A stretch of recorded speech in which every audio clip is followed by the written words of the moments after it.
What is community without community support? Without community access? Without communication that creates a common bond?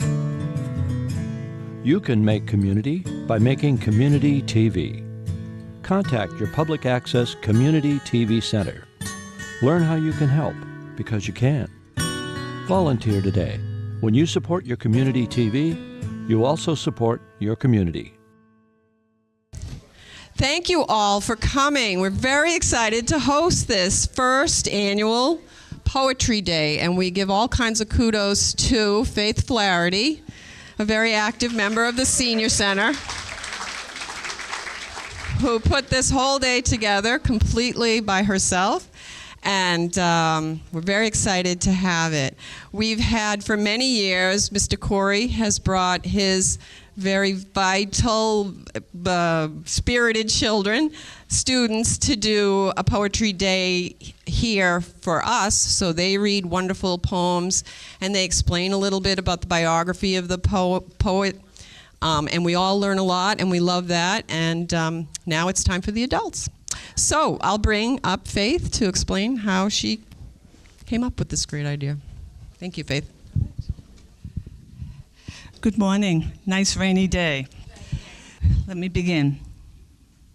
4 months ago, 2 teachers from Horace Mann School, Joe Corey and Noreen Langmayer, brought their students to the Senior Center to recite some poems. I repeat, recite, not read. They were about 70 students, and they were excellent, and we were very impressed. So impressed, we wanted to reciprocate somehow. In researching poetry events and brainstorming different options, we came across Robert Pinsky's My Favorite Poem Project. Robert Pinsky was the 39th Poet Laureate of the United States. He started the My Favorite Poem Project in 1997 when he was teaching at Boston University. The purpose of the initiative was to give voice to poetry lovers. In April of 1998, the first My Favorite Poem Project was launched in Boston. The readers included the president of the Massachusetts State Senate, a homeless person, a 3rd grader, a BU professor. You get the idea. 25 Bostonians in all read their favorite poem, and the audience was full. Robert Pinsky proved people do read poetry. Today you will hear a variety of poetry genres, so leave your worries for a while and the rain and step into the delightful world of poetry. The order of the program is alphabetical, but it's alphabetical by the poet. So the first one would be A. The poet is Angelou, Maya Angelou. And we have A Brave and Startling Truth by Maya Angelou, read by Dr. Dom Poirier, who is Dean of Liberal Arts and Sciences at Dean College.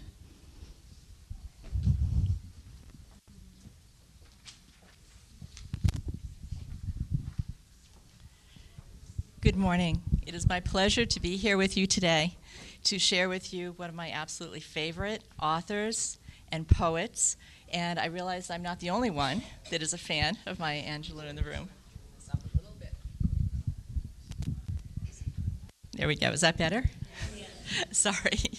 So I realize I'm not the only fan of Maya Angelou in the room today. So I'm going to leave the biography portion of Maya's story to our young students today and just let you know that the poem I'm about to read was written and presented by Maya to the United Nations in 1995 to commemorate their 50th anniversary. And what this poem does is takes us on a journey through her vision of the cosmos and how our planet fits in that, as well as our past history, and then her hope for our future. When she dedicated this poem to the United Nations, she did it in the hope of peace, which lies sometimes hidden in every human heart. So I will begin. Please know that it's rather long, so settle in, but I invite you to take this journey with me. We, this people, on a small and lonely planet, traveling through casual space, past aloof stars, across the way of indifferent suns to a destination where all signs tell us it is possible and imperative that we learn a brave and startling truth. And when we come to it, to the day of peacemaking, when we release our fingers from fists of hostility and allow the pure air to cool our palms, when we come to it when the curtain falls on the minstrel show of hate and faces sooted with scorn are scrubbed clean, when battlefields and Colosseum no longer rake our unique and particular sons and daughters up with the bruised and bloody grass to lie in identical plots of foreign soil, when the loud storming of the churches, the screaming racket in the temples have ceased, when the pennants are waving gaily, when the banners of the world tremble stoutly in good, clean breeze, when we come to it, when we let the rifles fall from our shoulders, and children dress their dolls in flags of truce, when landmines of death have been removed, when the aged can walk into evenings of peace, when religious ritual is not perfumed by the incense of burning flesh, and children's dreams are not kicked awake by nightmares of abuse. When we come to it, then we will confess that not the pyramids with their stones set in mysterious perfection, nor the gardens of Babylon, hanging as eternal beauty in our collective memory, not the Grand Canyon kindled with delicious color by western sunsets, nor the Danube flowing its blue soul into Europe, not the sacred peak of Mount Fuji stretching to the rising sun, neither Father Amazon nor Mother Mississippi, who without favor nurture all creatures in the depths and on the shores. These are not the only wonders of the world. When we come to it, we, this people on this minuscule and kithless globe, who reach daily for the bomb, the blade, and the dagger, yet who petition in the dark for tokens of peace, we, this people on this mote of matter, in whose words abide cankerous words, which challenge our very existence, yet out of those same mouths come songs of such exquisite sweetness that the heart falters in its labor, and the body is quieted into awe. We, this people on this small and drifting planet whose hands can strike with such abandon that in a twinkling life is sapped from the living, yet those same hands can touch with such healing, irresistible tenderness that the haughty neck is happy to bow, and the proud back is glad to bend. Out of such chaos, of such contradiction, we learn that we are neither devils nor divines. When we come to it, we, this people on this wayward floating body, created on this earth, of this earth, have the power to fashion for this earth a climate where every man and every woman can live freely without sanctimonious piety, without crippling fear. When we come to it, we must confess that we are the possible. We are the miraculous, the true wonder of this world. That is when, and only when, we come to it.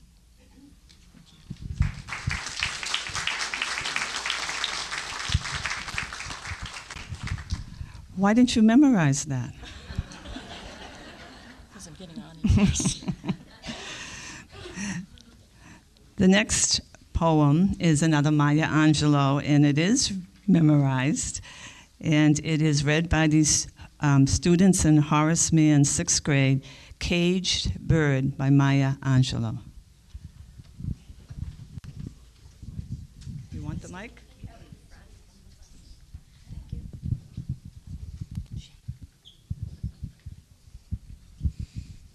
We are 6th grade students at Horace Mann Middle School, and I'm Dominic. I'm Carly. I'm Shane. I'm Ryan. I'm Alexis. I'm Katie. And I'm Leslie.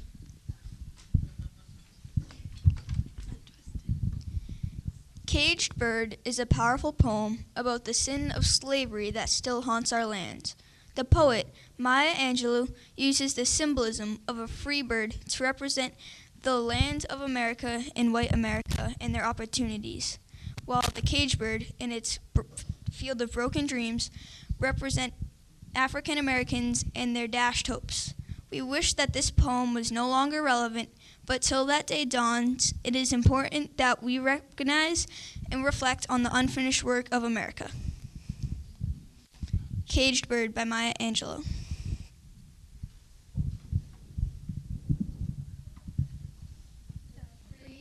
Leaps on the back of the wind and floats downstream till the current ends. A and dips his wings in the orange sun rays, and dares to claim the sky. But a bird that stalks down his narrow cage can seldom see through his bars of rage. His wings are clipped and his feet are tied, so he opens his throat to sing. The caged bird sings with a fearful trill of things unknown but longed for still, and his tune is heard on a distant hill, where the caged bird sings of freedom. The free bird thinks of another breeze, the trade winds soft through the sighing trees, the fat worms waiting on a dawn-bright lawn, and he names the sky his own. The caged bird stands on a grave of dreams, and his shadow shouts on a nightmare scream. His wings are clipped and his feet are tied, so he opens his throat to sing.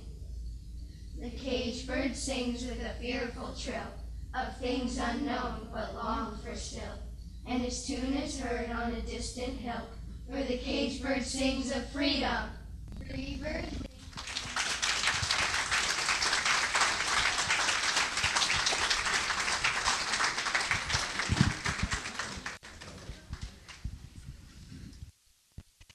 The next poet is Billy Collins, and it is read by these students' teacher, Noreen Langmeyer. The Lanyard by Billy Collins.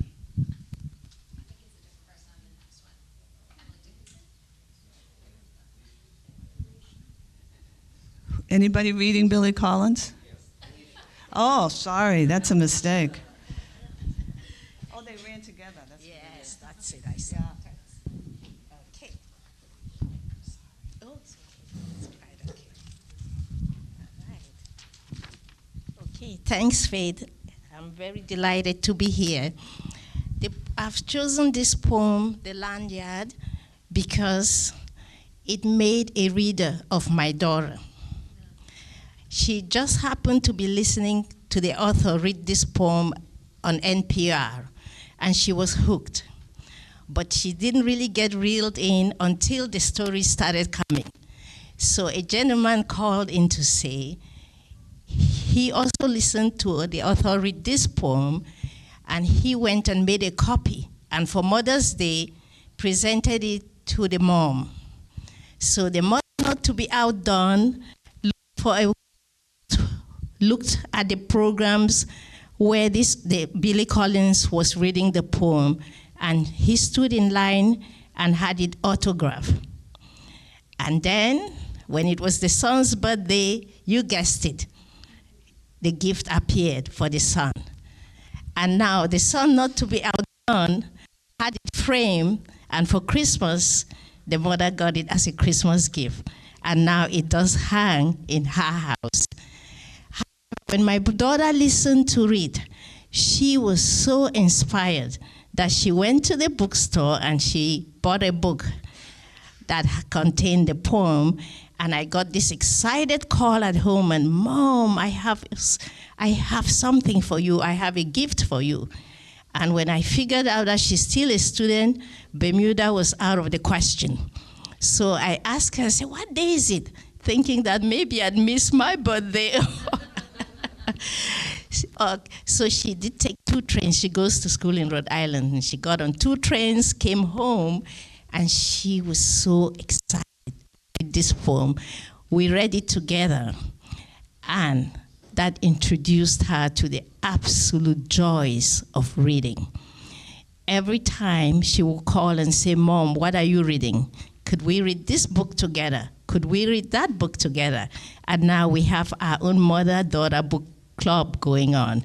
So that is what I did. I didn't pick it for the obvious reasons that you can never repay your mother. I just thought it was a gift that will keep giving. Thank you. Okay. The Lanyard, Billy Collins. The other day, I was ricocheting slowly off the pale blue walls of this room, bouncing from typewriter to piano, from bookshelf to an envelope lying on the floor, when I found myself in the L section of the dictionary, where my eyes fell upon the word lanyard. No cookie nibbled by a French novelist could send one more suddenly into the past. A past where I sat at a workbench at a camp by a deep Adirondack lake, learning how to braid long, thin plastic strips into a lanyard, a gift for my mother. I had never seen anyone use a lanyard or wear one, if that's what you did with them. But that did not keep me from crossing strand over strand again and again until I had made a boxy red and white lanyard for my mother. She gave me life and milk from her breast, and I gave her a lanyard. She nursed me in many a sick room, lifted teaspoons of medicine to my lips, set cold face cloths on my forehead, and then led me out into the airy light and taught me to walk and to swim. And I, in turn, presented her with a lanyard. Here are thousands of meals, she said, and here is clothing and a good education. And here is your lanyard, I replied, which I made with a little help from the counselor. Here is a breathing body and a beating heart, strong legs, bones, and teeth, and 2 clear eyes to read the world, she whispered. And here, I said, is the lanyard I made at camp. And here I wish to say to her now is a smaller gift, not the archaic truth that you can never repay your mother, but the rueful admission that when she took the 2-tone lanyard from my hand, I was as sure as a boy could be that this useless, worthless thing I wove out of burden will be enough to make us even. Thank you.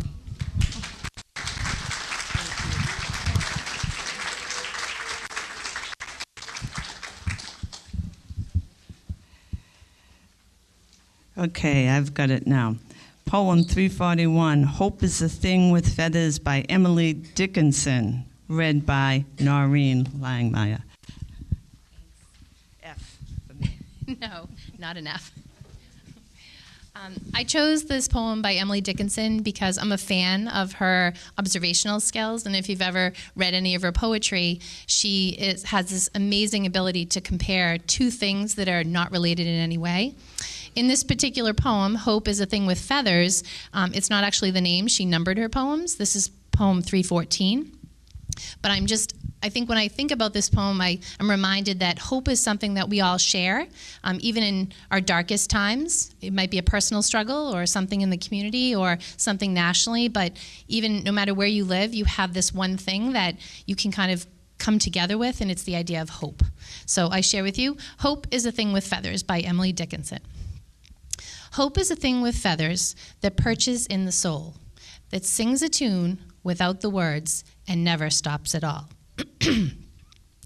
And sweetest in the gale is heard, and sore must be the storm that could abash the little bird that kept so many warm. I've heard it in the chillest land and on the strangest sea, but never in extremity, excuse me, it asked a crumb of me. Thank you. Sorry.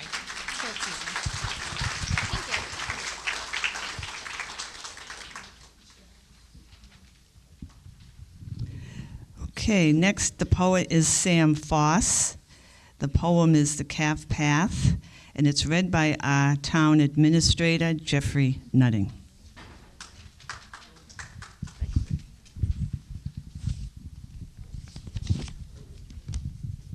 Good morning. I want to thank Faith for putting this together. Faith was a long and dedicated employee of ours here in Franklin, and her husband Richard was one of my very favorite history teachers in junior and senior high school at Medway, where I grew up next door, and why I pretty much only read history these days.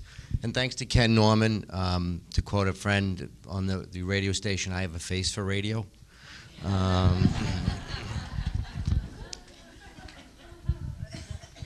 So this is a calf path, and it's written by Sam Foss. Sam Foss lived back in the 1800s, from 1858 to 1911. He wrote this poem about 1893, and about 125 years later, it's still relevant. I've always liked it because I grew up, my two uncles were dairy farmers, my brother was a farm, so I chased a lot of calves as a kid growing up, and we live in New England, and I do a lot of hiking on old trails, and certainly I'm in a profession where sometimes it's difficult to move folks along, so I think hopefully you'll enjoy this. One day through the primeval wood, a calf walked home as good calves should, but made a trail all bent askew, a crooked trail as all calves do. Since then 300 years have fled, and I infer the calf is dead. But still he left behind his trail, and hereby hangs my moral tale. The trail was taken up next day by a lone dog that passed that way. And then a wise bellwether sheep pursued the trail over vale and steep, and drew the flock behind him too, as all good bellwethers do. And from that day over hill and glade, through those old woods, a path was made. And many men wound in and out, and dodged and turned and bent about, and uttered words of righteous wrath, because 'twas such a crooked path. They followed the first migration of that calf, and through this winding woodway stalked, because he wobbled when he walked. This forest became a lane that bent and turned again. This crooked lane became a road where many a poor horse with its load toiled on beneath the burning sun, and traveled 3 miles in one. And thus a century and a half they trod the footsteps of that calf. The years passed on in swiftness fleet, the road became a village street, and this before men were aware, a city's crowded thoroughfare. And soon the central street was this of a renowned metropolis, and 2 centuries and a half trod in the footsteps of that calf. Each day 100,000 route followed the zigzag calf about, and over this crooked journey went the traffic of a continent. 100,000 men were led by one calf, nearly 3 centuries dead. They followed still his crooked way, and lost 100 years a day. And for such reverence is lent to well-established precedent. A moral lesson this might teach, were I ordained to call to preach. For men are prone to go blind along the calf paths of their mind, and work away from sun to sun, and do what other men have done. They follow in the beaten track, and in and out and forth and back, and still the devious course pursue, to keep the path that others do. They keep the path a sacred grove, along which all their lives they move. But how the wise old woods God laugh, who first saw that primeval calf. Ah, many things this tale might teach, but I am not ordained to preach.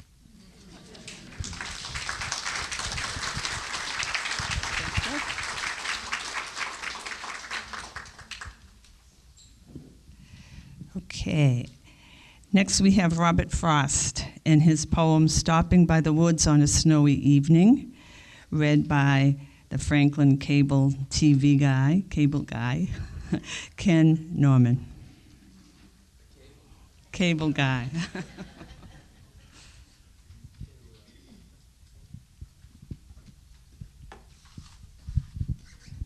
Thank you, Faith. When Faith asked me to participate in this event, poetry wasn't my strong suit. However, I bought this book years ago, and if you look at it closely, it looks brand new. And my intent was to pick it up off and on, and to start reading these poems by Robert Frost. I always felt a connection with him because of my New England roots.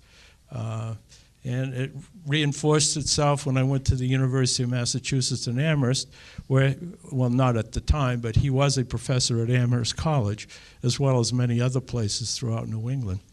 So I went and opened this book up for the first time in many years in August, and I started going through it. And I saw so many poems that I thought I would enjoy. And since August, thanks to you, Faith, I've started reading them. So I chose today the poem called Stopping by Woods on a Snowy Evening. It kind of relates to me somehow, and I don't know why. Whose woods these are, I think I know. His house is in the village, though. He will not see me stopping here to watch his woods fill up with snow. My little horse must think it queer to stop without a farmhouse near. Between the woods and frozen lake, the darkest evening of the year, he gives his harness bells a shake to ask if there's some mistake. The only other sounds the sweep of easy wind and downy flake. The woods are lonely, dark and deep, but I have promises to keep, and miles to go before I sleep, and miles to go before I sleep. Thank you.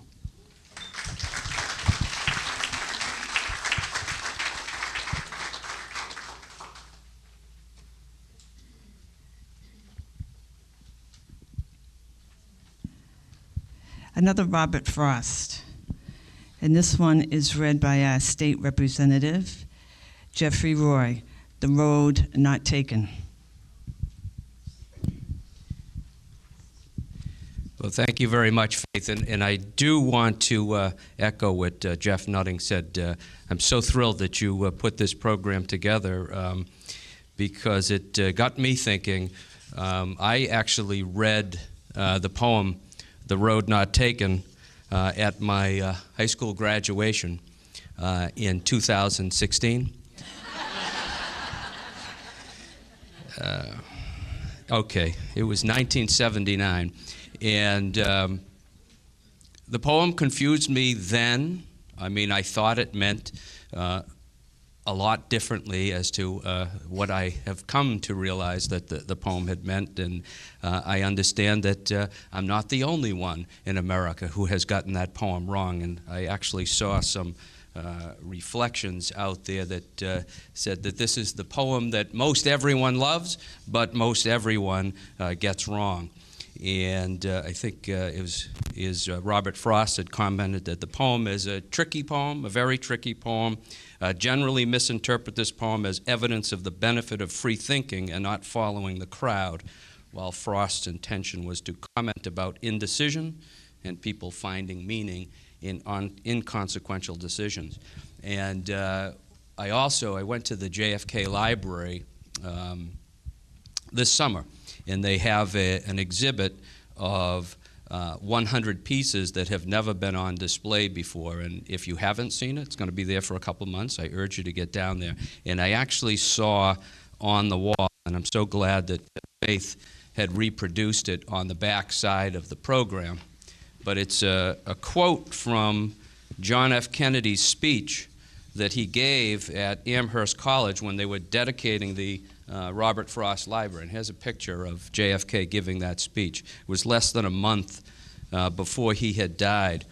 And he was talking about the importance of poetry. And here's a copy of one of the pages from his speech with his handwritten notes. And I just want to read one of the lines that JFK had given from that speech. It is hardly an accident that Frost coupled poetry and power, for he saw poetry as the means of saving power from itself. When power leads man toward arrogance, poetry reminds him of his limitations. When power narrows the area of man's concern, poetry reminds him of the richness and diversity of his existence. When power corrupts, poetry cleanses.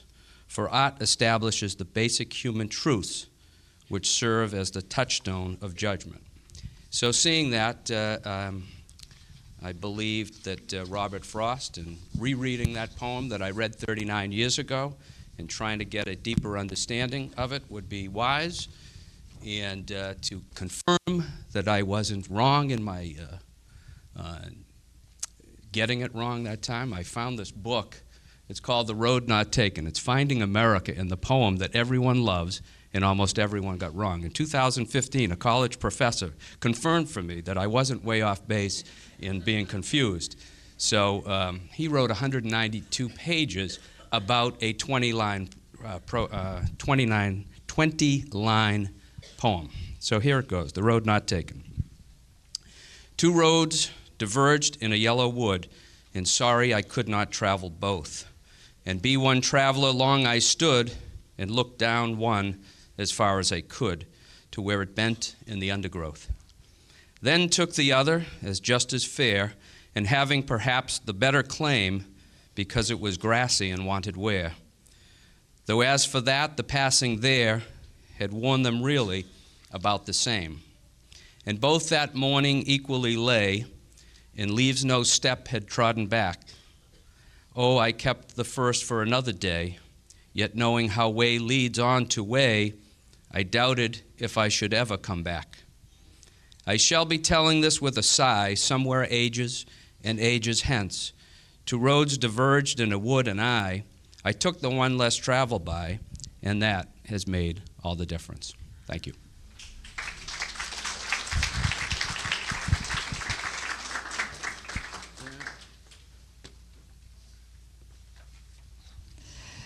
Okay, that's it for Frost. Next we have Mr. Corey, Horace Mann's teacher, and he is reading Democracy by Langston Hughes.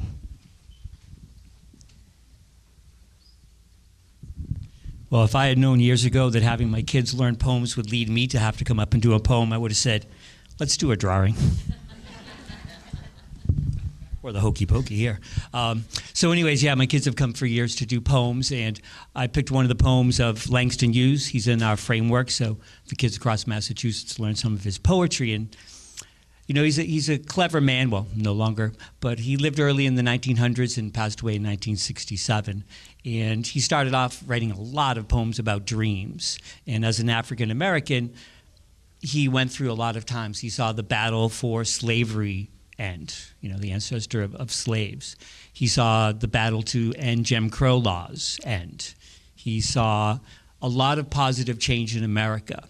But his early poems of hope and connection eventually gave way to poems of anger, because like many, he became very tired of waiting for democracy to come, the promise of democracy to be fulfilled.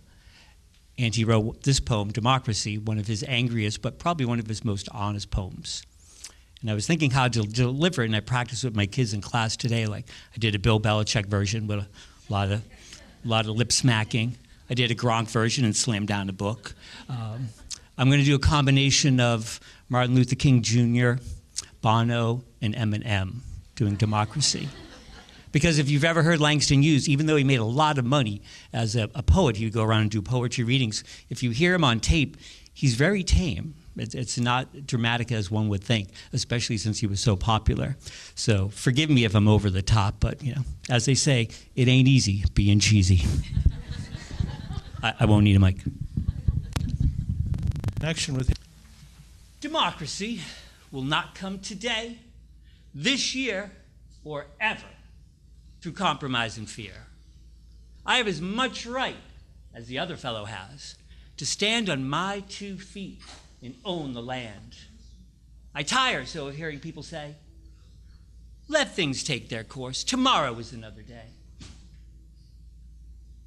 I cannot live on tomorrow's bread. I do not need democracy when I'm dead. Freedom is a strong seed planted in a great need. I live here too. I want freedom just as you.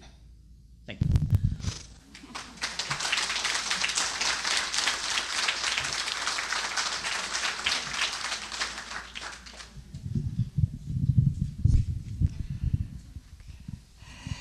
You were at the Senior Center, but one of the groups of the Senior Center is called the Senior Scribblers.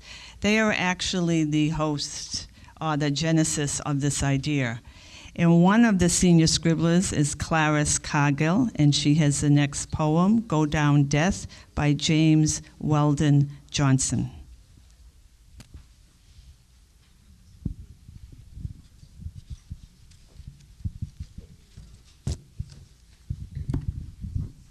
It was at least 40 years ago when I first heard this poem, heard it again,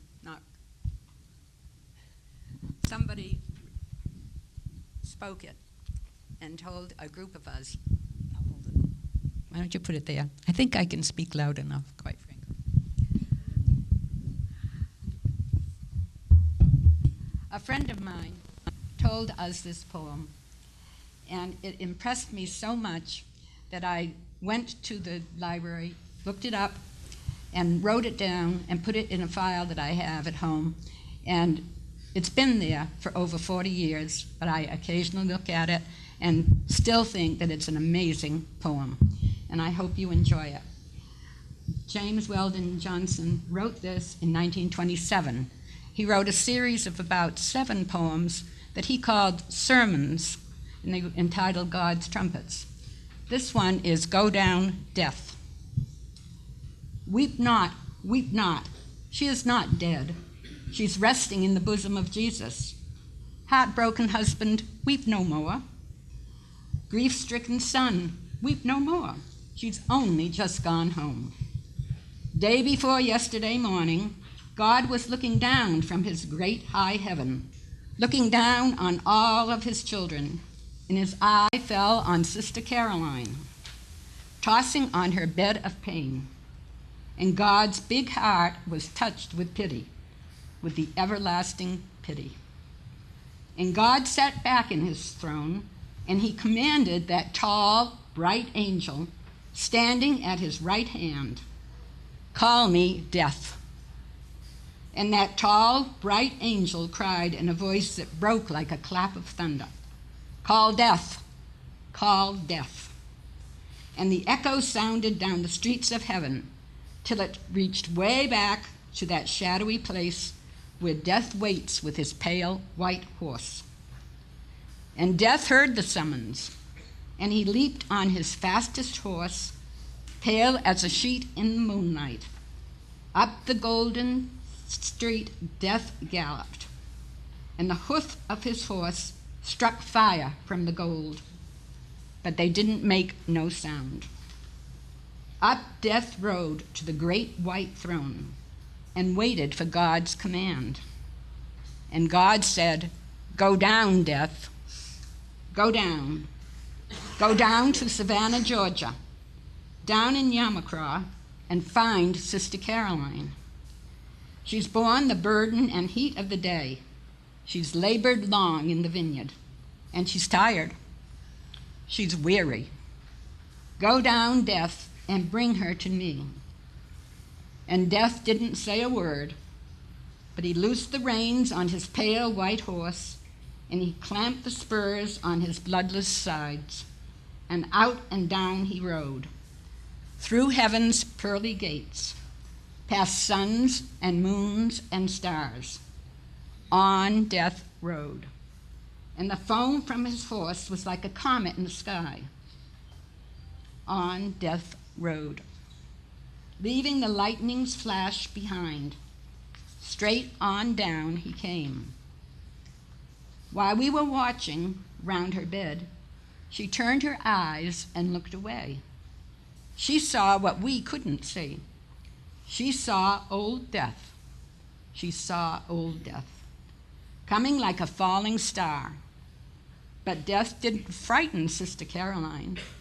He looked to her like a welcome friend, and she whispered to us, I'm going home. And she smiled and closed her eyes. And Death took her up like a baby, and she lay in his icy arms. But she didn't feel no chill, and Death began to ride again.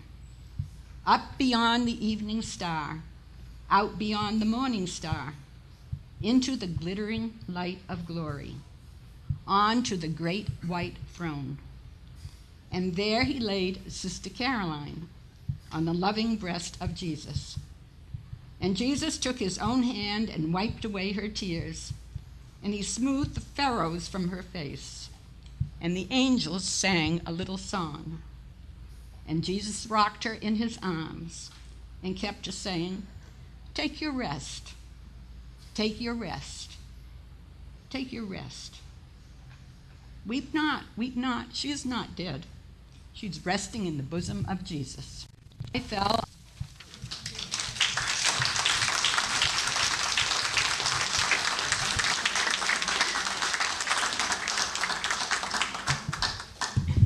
Thank you. We have another senior scribbler, Barbara Camelin.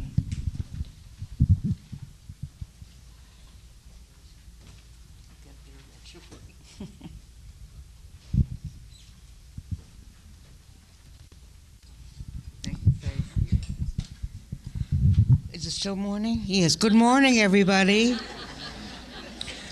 Unfortunately, I have forgotten my glasses, but I think I'll be able to read this. I have written 2 poems, and I do all my writing at 3 o'clock in the morning, so don't ask me to explain anything because I have no idea. I have met Representative Roy a number of times, and I'll be crushed if he didn't remember. Yeah, sure.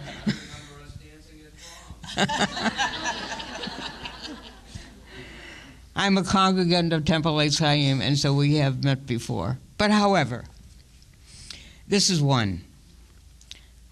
Someday I'd like to fly away to some far distant land and take all things dear to me and hold them by the hand, to see all that I've never seen and never will again, to find some place that there is peace and brotherhood of man. But then I think that no place, such place exists but in the heart, and then I find that all I seek is futile from the start. I have one more. Where I go from here to there without a worry or a care, I would not sleep, nay, blink an eye, to miss the world as it passes by. The people that I've known and loved, who watch me fondly from above, would not believe it is really me, and so I go from here to there without a worry or a care. Thank you.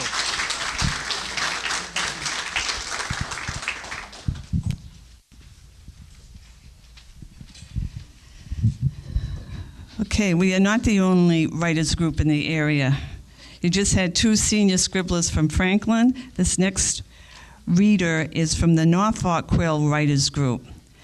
This is Jean Burke reading If by Rudyard Kipling. Good morning, and thank you so much, Faye, for inviting me to come over and read. When she first emailed me, well, I thought she wanted me to be an audience participant like you all are. So I had a few back and forths to get that straightened out. So there's really 2 lines in this poem that I actually do have memorized, this If poem. So my first encounter with it was in a memorandum book that my ancestor, specifically my great-grandfather, had excerpted this set of lines in that poem because it was a book that he had written reflecting on a business he had run that actually kind of collapsed in 1914 due to the start of World War I. And some years went by before he wrote this memorandum. He entitled it A Story of a Great Business. And I thought, in addition to sharing those 2 lines before I read the poem to you, that I'd invite you to recite them after me. It goes, if you can meet with triumph and disaster, if you can meet with triumph and disaster, and keep those 2 imposters both the same.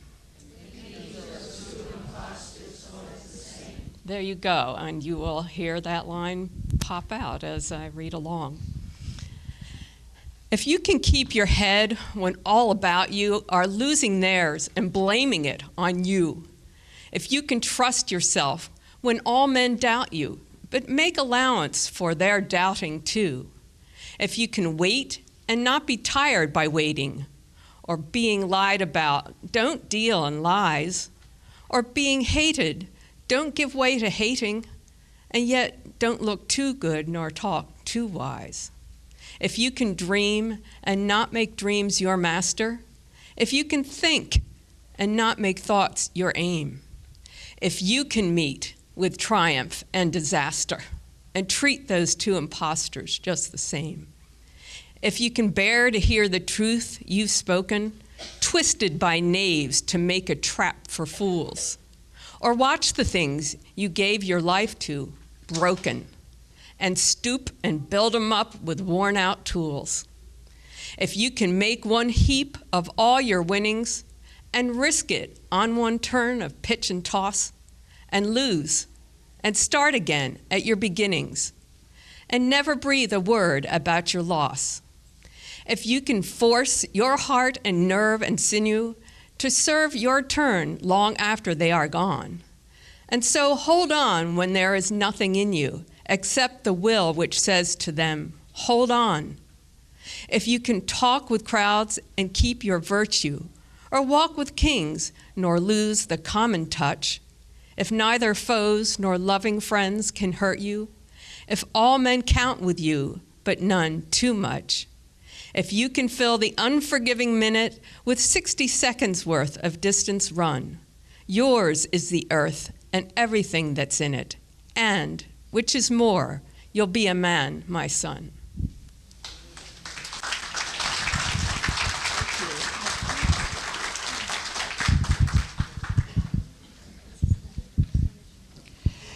Another senior scribbler, Charmaine Laprise, reading Mother Earth's Hair.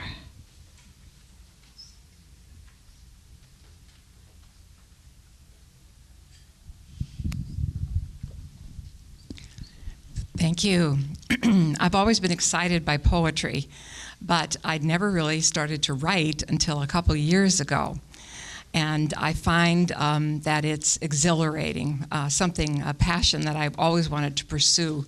And I think the wonders of retirement are that you can do whatever you want to do and pick up old wonderful things. The reason this poem is titled Mother Earth's Hair is that I write prose poetry. I wrote my impressions as I was at a powwow. My sister-in-law was Wampanoag Native American. She passed away, and I mention her in the poem.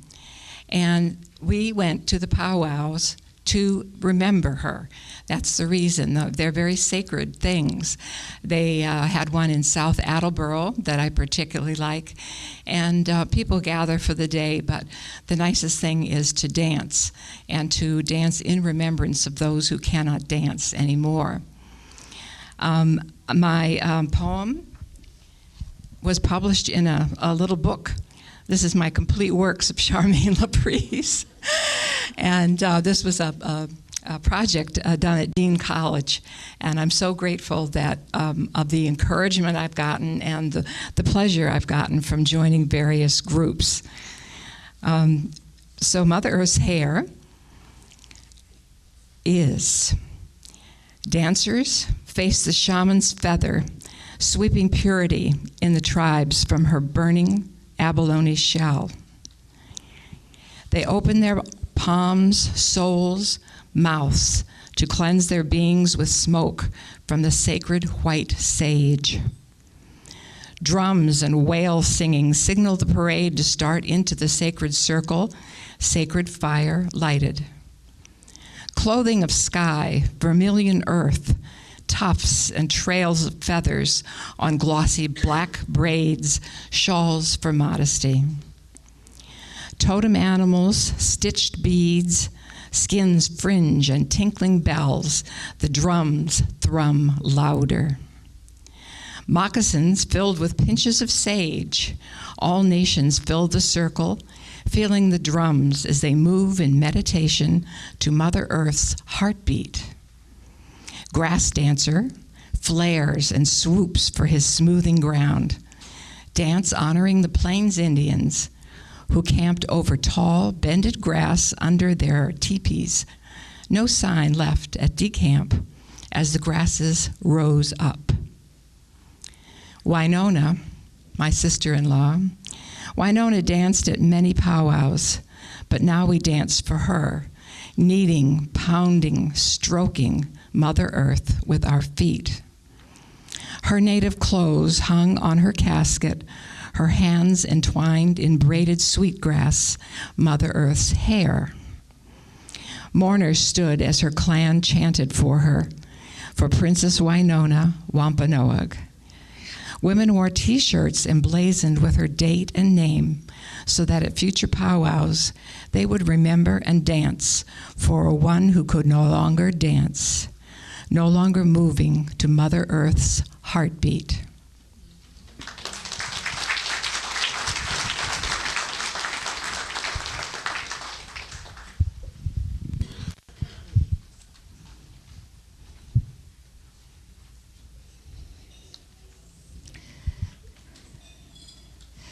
Is Heather McCarran here? Okay. This is Ray Bradbury's poem, If Only We Were Taller, and it's read by the editor for the Country Gazette in Wicked Local, Franklin, Heather Swales McCarran.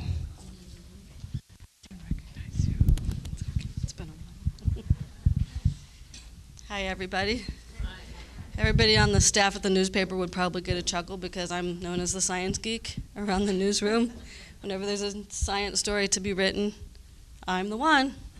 So this poem was written by Ray Bradbury in November of 1971, just as they were about ready to insert the Mariner 9 into orbit of Mars. And it was going to be the very first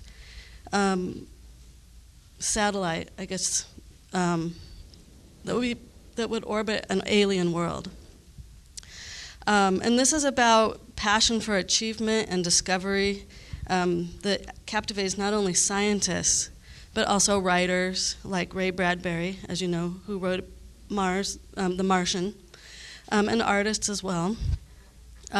He read this at a discussion at Caltech with some other authors. Ray was there, Arthur C. Clarke, another science fiction writer, and then two scientists were there, Carl Sagan and Bruce Murray. So this poem is an ode to exploration. If only we had taller been. The fence we walked between the years did balance us serene. It was a place half in the sky, where, in the green of leaf and the promising of peach, we'd reach our hands to touch and almost touch the sky. If we could reach and touch, we said, 'twould teach us not to, never to be dead. We ached and almost touched that stuff. Our reach was never quite enough. If only we had taller been and touched God's cuff, his hem, we could not have to go to them who've gone before, who, short as we, stood tall as they could stand, and hoped by stretching tall to keep their land, their home, their hearth, their flesh and soul. But they, like us, were standing in a hole. Oh, Thomas, with a race one day stand really tall across the void, across the universe and all, and measured out with rocket fire, at last put Adam's finger forth, as on the Sistine ceiling, and God's hand come down the other way to measure man, and find him good, and gift him with forever's day? I work for that. Short man, large dream, I send my rockets forth between my ears, hoping an inch of good is worth a pound of years. Aching to hear a voice cry back along the universal mall, we've reached Alpha Centauri. We're tall, Oh God, we're tall.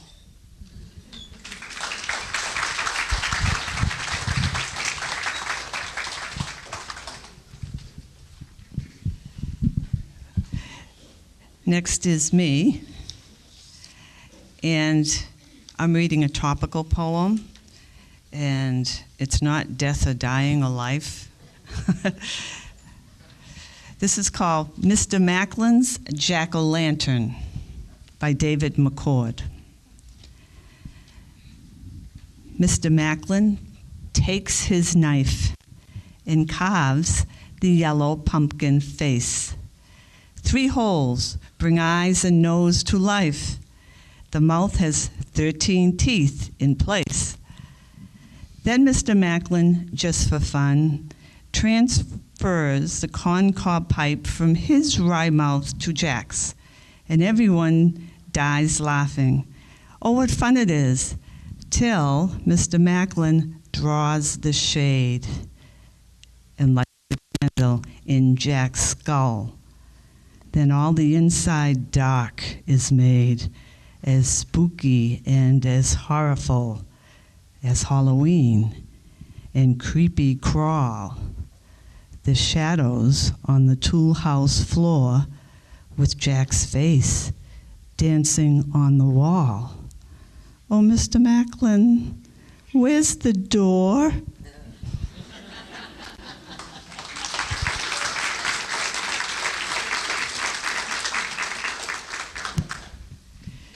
Okay, Mary Oliver is our next poet. The poem is Sleeping in the Forest, read by our new superintendent of schools, Dr. Sarah Ahern.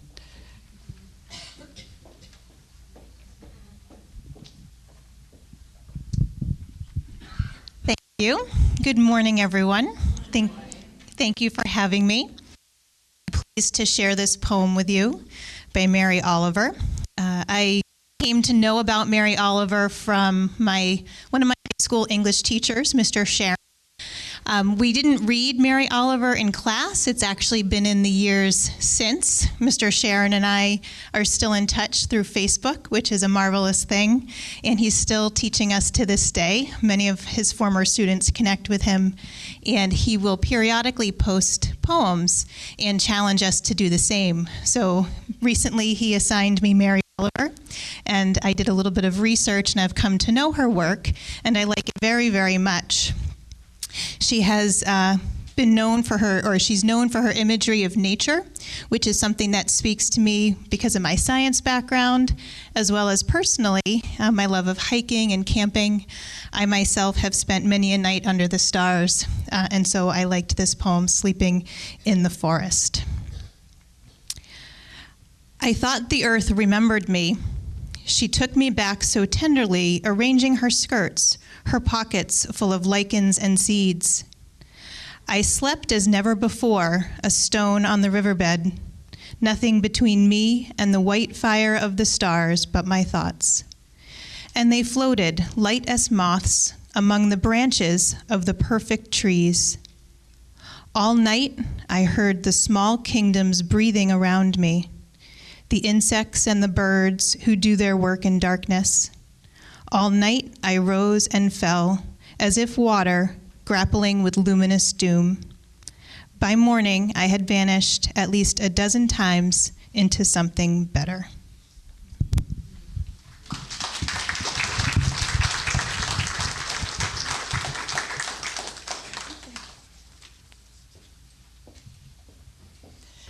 Is Mrs. Sander here?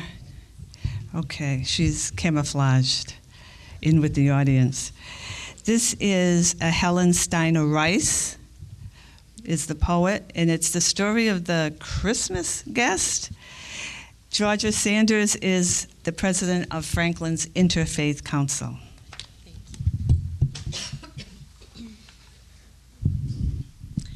It is such a pleasure to be here with you today, and I just want to say I have loved every poem that has been shared, and thank you so much for inviting me.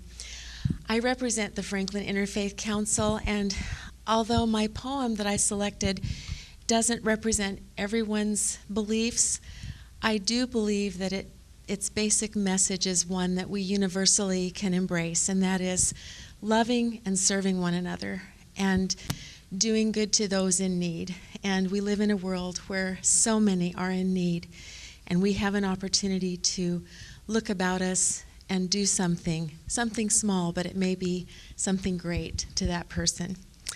This poem was very dear to me. I read it every year with my family and friends, and I came across it my freshman year at college about 40 years ago. So I'd like to share it with you today. It's based on a German legend, and Helen Steiner Rice is someone that is well known for her inspirational poetry. The Story of the Christmas Guest, as retold by Helen Steiner Rice. It happened one day at the year's white end. Some neighbors called on an old-time friend, and they found his shop so meager and mean, made jolly with 1,000 boughs of green. And old Conrad was sitting with face ashine when he suddenly stopped as he stitched a twine, and he said, "My friends, at dawn today, when the cock was crowing the night away, the Lord appeared in a dream to me and said, 'I'm coming, your guest to be.' So I've been busy with feet astir, strewing my shop with branches of fir. The table is spread and the kettle is shined, and over the rafter the holly is twined. And now I'll wait for my Lord to appear and listen closely, so I will hear his steps as he nears my humble place, and I'll open the door and look in his face." Then his friends went home and left Conrad alone, for this was the happiest day he had known. For long since his family had passed away, and Conrad had spent many a sad Christmas day.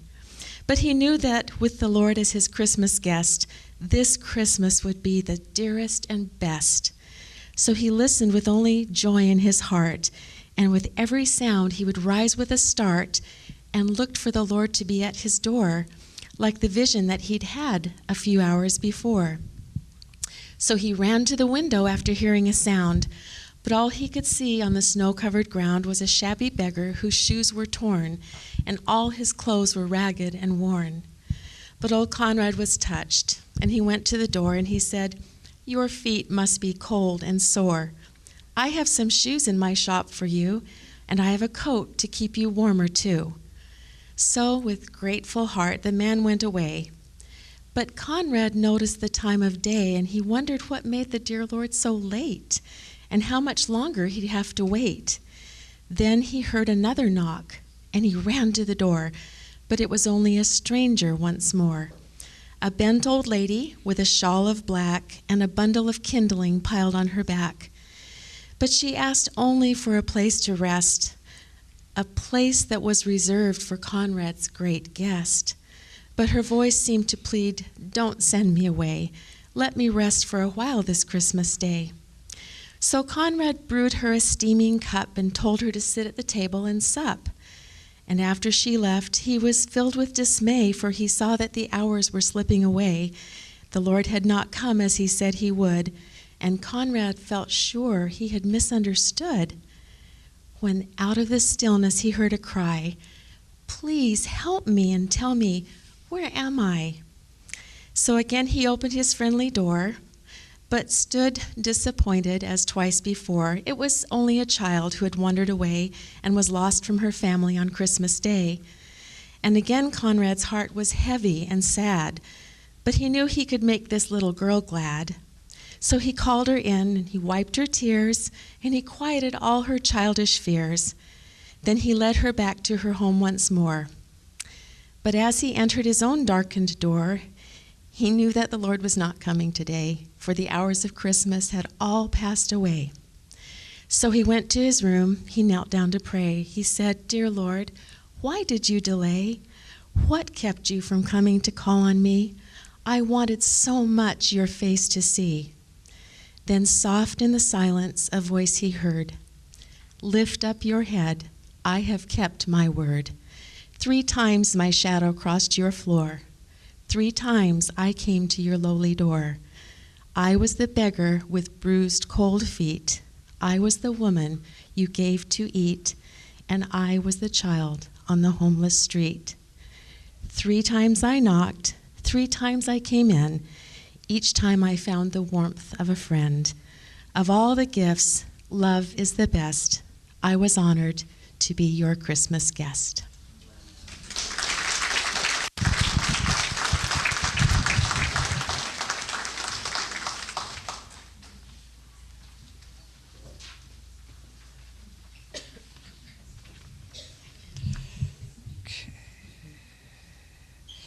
Okay.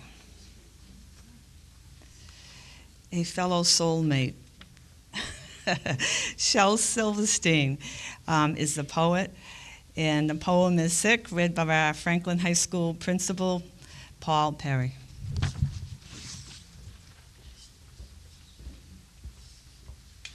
Good morning, everyone. Thank you so much for having me today, and thank you for putting all of this together. I really appreciate it. Really appreciate the opportunity. When I was asked to do this, I immediately went back to my childhood and thought of my mother. And my mother taught nursery school for 40 years, so she had 3- and 4-year-olds. She also had 4 children. I was lucky enough to be the oldest. I didn't have to deal with people like myself in that family. But mothers always know us very, very well, know us better than anyone, and they've got our number. And I remember this poem that she would read to us from time to time, and it was more of a silly poem and something that I hope makes you laugh and enjoy today. I cannot go to school today, said little Peggy Ann McKay. I have the measles and the mumps, a gash, a rash, and purple bumps. My mouth is wet, my throat is dry, I'm going blind in my right eye. My tonsils are as big as rocks. I've counted 16 chicken pox. And there's one more, that's 17. And don't you think my face looks green? My leg is cut, my eyes are blue. It might be instamatic flu. I cough and sneeze and gasp and choke. I'm sure that my left leg is broke. My hip hurts when I move my chin. My belly button's caving in. My back is wrenched, my ankle's sprained, my appendix pains each time it rains. My nose is cold, my toes are numb, I have a sliver in my thumb. My neck is stiff, my voice is weak. I hardly whisper when I speak. My tongue is filling up my mouth. I think my hair is falling out. My elbow's bent. My spine ain't straight. My temperature is 108. My brain is shrunk. I cannot hear. There's a hole inside my ear. I have a hangnail, and my heart is... What? What's that? What's that you say? You say today is Saturday? Goodbye, I'm going out to play.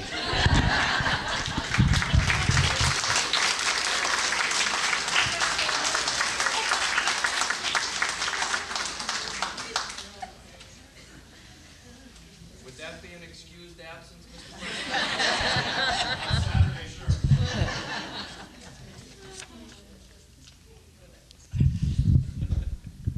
Okay, another principal. This is Horace Mann's principal, Rebecca Mott, and her poet is Ella Wheeler Wilcox, and she is reading I Am.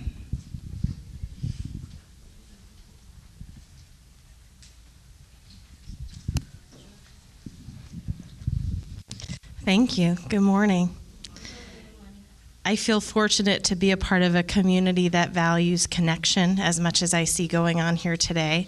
So thank you to Mr. Corey and Ms. Langmeyer for bridging our school with the senior center, and also for being invited to be a part of this today. It's just brought a lot of emotion, but also just a lot of feelings of value and building connections with all of you, so thank you.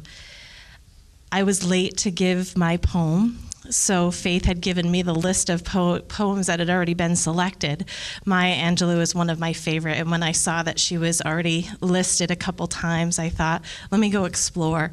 So I actually found a new poet who I'm not too familiar with, but when I searched for poems that evoke the same kind of emotions of strength and power and inspiration, I came across Ella Wheeler Wilcox and her poem, I Am. I know not whence I came, I know not whither I go, but the fact stands clear that I am here in this world of pleasure and woe. And out of the mist and murk, another truth shines plain. It is my power each day and hour to add to its joy or its pain.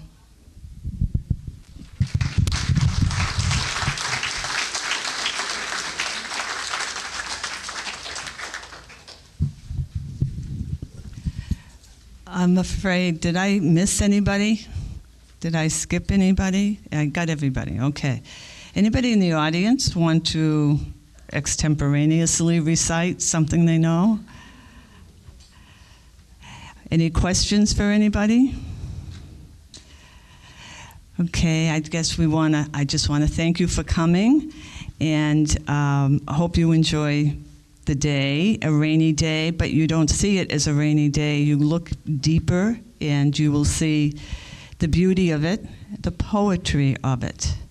And as Representative Jeffrey Roy has pointed out on the back of this, there really is no future for our country without poetry, and there's no future for anybody's life to have any value or happiness without poetry. Thank you.